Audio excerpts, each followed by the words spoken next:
Happy Tea Tuesday, everybody. Told you I'd be back. I'll tell you what, I am worn out. That was the first time I've been away. I have spent the night away from my own home in over 15 years. And it felt good. I had a great time doing the radio show. I was having a hard time when they would ask me to do the Duke character because I didn't have my wool hat, my overalls and all that. I had a really hard time getting into it, but after a few minutes I got into it. But you know, the nicest thing they did was ask me what was off limits, and before we even went in, and I told them, I said, I won't talk about Trump, and I won't talk about Biden, and I won't talk about the war going on. So we can pretty much talk about anything else, but I don't want to talk about that stuff.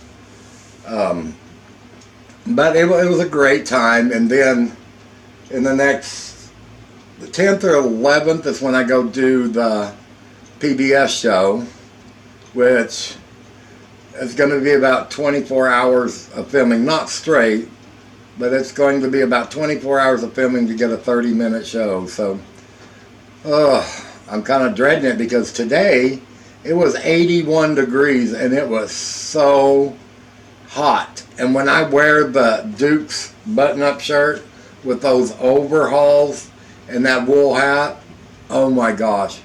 Even when it's 50 degrees outside, it feels like it's over 100 wearing all of that. I can't wait to get out of it. By the time I get out of it, I'm just panting.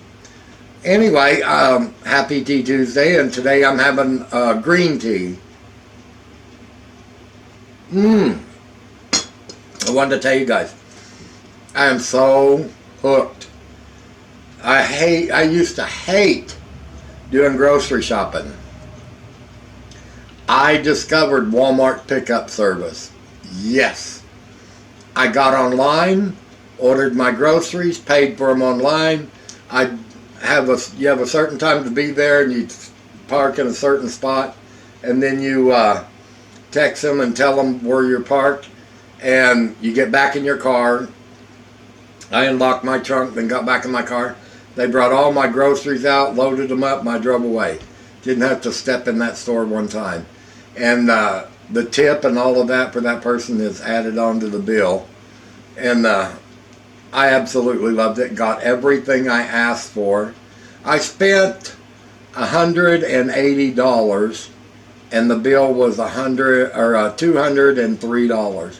So it was around a $20 tip or so, $15 to $20 tip without tax for the person. And I'm glad of that. I'm glad they, tip them, because they have to run around the store and get all that, make sure it's kept in the cooler till you get there. Then they bring it out, and you can't help them load it in your car. You got to stay in your car, and they load it, everything. And I'm grateful for them. And now I'll start doing a little more shopping again, and not so late on it. All I have to do is order and go pick it up, or they'll deliver it to my house. But I live so far away from it, and the tip just wouldn't be worth it for them. And usually on those days I have to be up there anyway, so might as well just pick it up while I'm up there and saving a lot of time, a lot of money. Anyway, I wanted to show you something that I found at a thrift store. For you that has watched me for a long time, you'll remember that I showed you the black Chinese, Japanese, whatever it was, jewelry box that belonged to my mother that she bought in the 1960s. And that's the only thing I remember from a child growing up. Well, my mother, she turns 83 this month. Well, a couple of years ago, she went ahead and cleaned all of her jewelry out and everything, and she gave me the jewelry box for my keepsake. And, it was the black lacquer jewelry box that had the mountains and the mother of pearl inlay and beautiful trees. You open it up and it had red velvet on the inside with mirrors and a little ballerina dancer. And of course the ballerina's there, but the music box doesn't work anymore. Anyway, back to my point. I was going through that thrift store, and I ran across a photo album exactly like my mother's jewelry box. I was so freaking excited. This one, it just has beautiful, beautiful mother of pearl inlay, and it just sparkled. And it has that paper that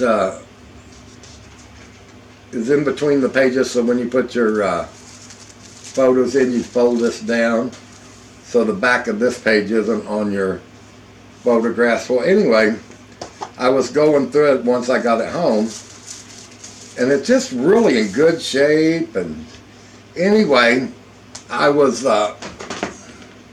hopefully you guys can see it.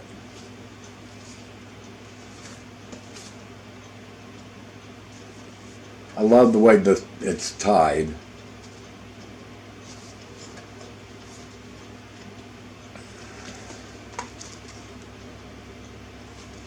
Anyway, the only thing that was left in it, what I had found in it,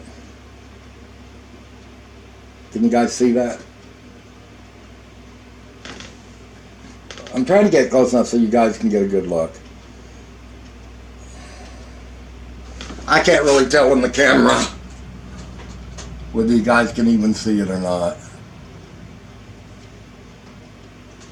Anyway, the only thing that I found in it was a obituary. They took out all the pictures, but they left the obituary in it. And it was a Walter Howie, retired railroad worker, dies at 84, 1964. This clipping is from 1964. So I plan on just leaving it in there.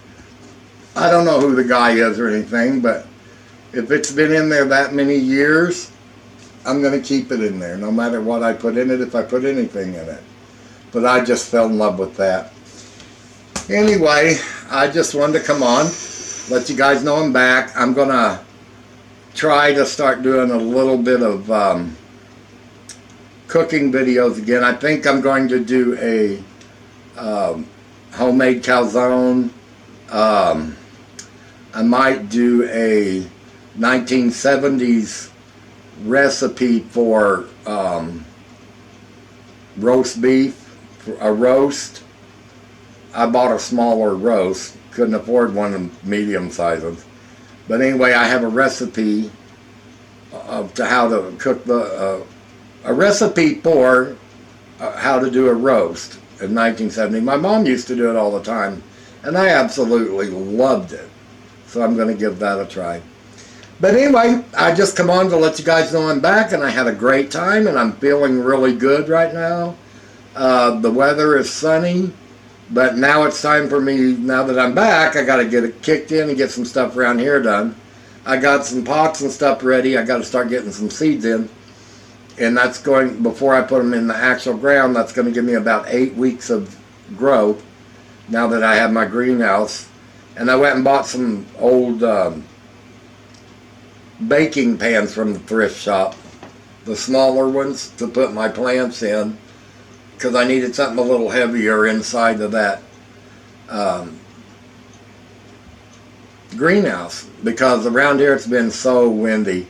You know, when our Habitat for Humanity is moving to a different store, well, we had a really bad windstorm hit us the other night, and it tore up part of that building. Now they got to fix it before they can get moved in there, and they was going to try to be moved in there by July the 1st, so we'll see. Anyway, guys, have a good night, and I'm happy to be back, and I hope you're happy to see me back. And wish me luck on the PBS video. Good night, guys.